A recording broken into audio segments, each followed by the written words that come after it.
everyone and welcome to today's card for Craftie Cafe.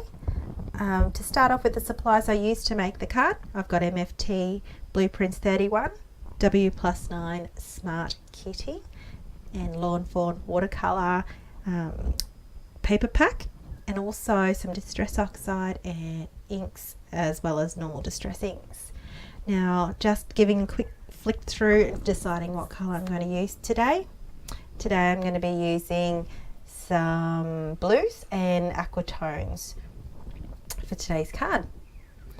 Now I ended up choosing the darker version of the blue than the lighter, and it looks like more the moonstone colour from the Lawn Fawn ink range, and I actually really like that colour. I ended up buying the cardstock as well as the ink pad, but just to add some colour combination I thought I'd use some Distress inks. Now I'm using the second rounded rectangle and I'm going to die cut that out, and also bringing in this die cut here from the same die cut set and using some, it's like a merman ink from the Lawn Fawn as well. Now using the centerpiece from that die cut, which automatically cuts into a circle, I'm going to do some ink blending. I brought in my ink resistant mat here from Ranger. I've cut it in half so I can have a smaller version to use on my surfaces rather than a big rollout, and I've got my ink blending tool here. Now I first use the normal Distress inks with peacock feathers, and then I've used cracked pistachio for the oxide.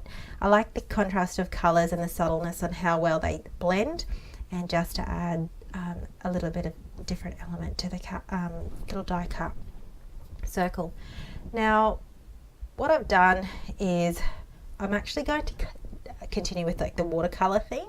So I've brought in my Distress spritzer and I'm just going to collect some water in my hand, flick it across, try and get some good bubbles on that, and then a last squirt at the end. Now just setting that aside to dry, and I brought in that die cut in again, and I'm going to use the cracked pistachio and just using the leftover ink. I'm just blending that just to one side, and I'm going to place that along the bottom of the card.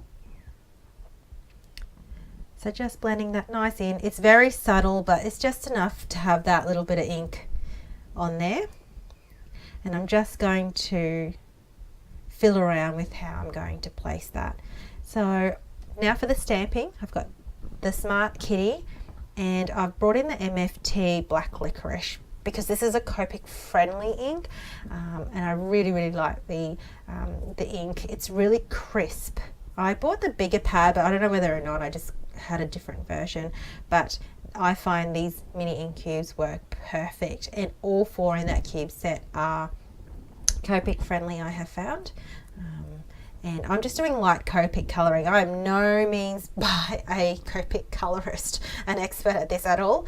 I just love playing with Copics, even though I'm not very good, but I like adding that blending and color of and the tones that you can get with Copics as well. So I'm just using, I'm pretty sure this is C3, and I will put a list on my blog as well. And I'm just starting off with the darkest color, and then I'm working my way around. I'm adding the blush too, which is the R20.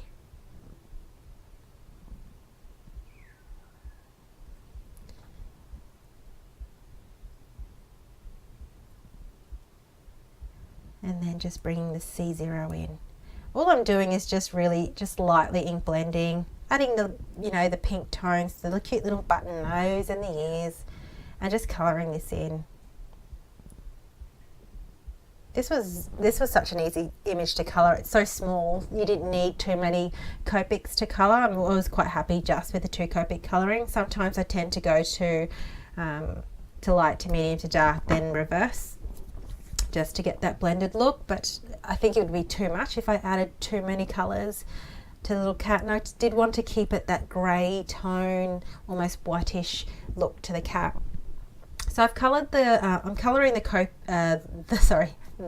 cap, And I've used C7, so rather than going straight to black, I've used the darkest grey. I find that way you can still see the image. If I went straight to the black, which is the 100 I believe, you wouldn't see the image. It just looked like a solid black cap, and I kind of wanted to have that tone to it where you could see the stamped image still. And there's a little tassel as well. So I'll glue this all together in a minute. So I'm sticking with the red and yellow tones. I'm colouring these books in. I am just going to alternate between the yellow and the red and just having fun with it, really. I'm not making it, you know, too specific. I don't actually put too much shading into it. I do bring another darker red tone on to add to that front book and a couple of bits to the spine, but I end up not fussing around too much, just having it, you know, adding some extra detail. But yeah, it by all means, it wasn't necessary. You probably couldn't notice it, but I just wanted to add that extra depth and tone to the books. And then going back to my lightest colour again and just blending that in. I don't do it though for the yellow tones. I feel like the solid yellow was enough. I did find the first red that little tiny bit light, so that's why I added the red tone, the extra dark red tone to it. Just colouring in the spine and a couple of the book faces as well. And just having fun colouring. I really just took my time, didn't fuss, you know, no drama. Just enjoyed it, really.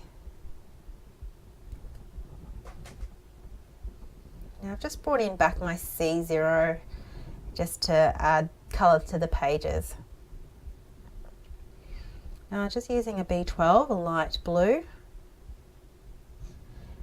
and just softly colouring in where this cat's going to actually be piled up on. So it's like a drop shadow, but it's, you know, a crisper image. Just bringing my C0 again. I find C0 is quite a good colour to add that almost transparent, but not having the stark white of the cardstock. Now I'm going to add this gorgeous little bow matching the books, so then it coordinates, you know, with the books as well. I think to add this little bow to, you know, to the neck of the kitty is just going to look so gorgeous. So you see me here, I'm fiddling around with how I'm going to fit all these elements on the card. I first thought, oh, this is too much, but I actually liked it. I liked the different layers that I ended up finishing off in that card, and it was really fun. It was just cute. I've made this card. I'm making a whole heap for my daughter's graduation. It's at the end of the year. I'm here in Australia. We graduate at the end of the year and of the school year. So my little girl, my middle child, my girl, is graduating this year, so I'm sending her off and a couple of mates some cards for their graduation. So I am making these in bulk and just, you know, making them ready for the end of the year. I know it's a bit early, but I like to get started on these kind of things, and I'll be too busy being a blubbering mess. But anyway, back to the card. I've used some foam mounting tape, 3D foam squares. I use my Tombow Mono as well as my 3 adhesives of choice. And I just adhere this down all together and just fiddling with the elements. So I just use that stamping at the bottom again with the same stamp set from Smart Kitty, W+9, and I just used that same black licorice ink from My Favourite Things. So didn't realise I was off screen when I was applying the adhesive, but yeah, you've seen many times me adhering things down. Alright, so now I'm just playing again with the little elements and figuring out where I'm going to add adhesive, what I'm going to pop up and add that 3-dimensional look with the foam mounting tape as well. The foam mounting squares. And I realised, you know, I wanted to definitely keep the bottom layers flat so it had some stability on the card. And then I was going to pop up the gorgeous little cat using the 3D foam mounting squares, and that's what I ended up deciding at the end.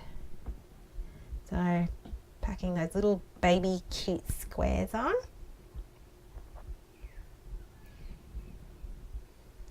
And then the cutest little cap that you'll see, and the little tassel. These were all stamped separately and die cut separately, as you saw earlier on. That was probably one of the missions, but you know, look at the end result. So cute. And then I ended up deciding I wanted some yellow tones to continue, so I got the same paper pack, same die set from the Blueprints 31, ran that through the Big Shot, and just put some flags in, one at the top, and then I also did the inside as well, just whatever the strip of paper that was left from that die cut, because it was a 6x6 pack, and done.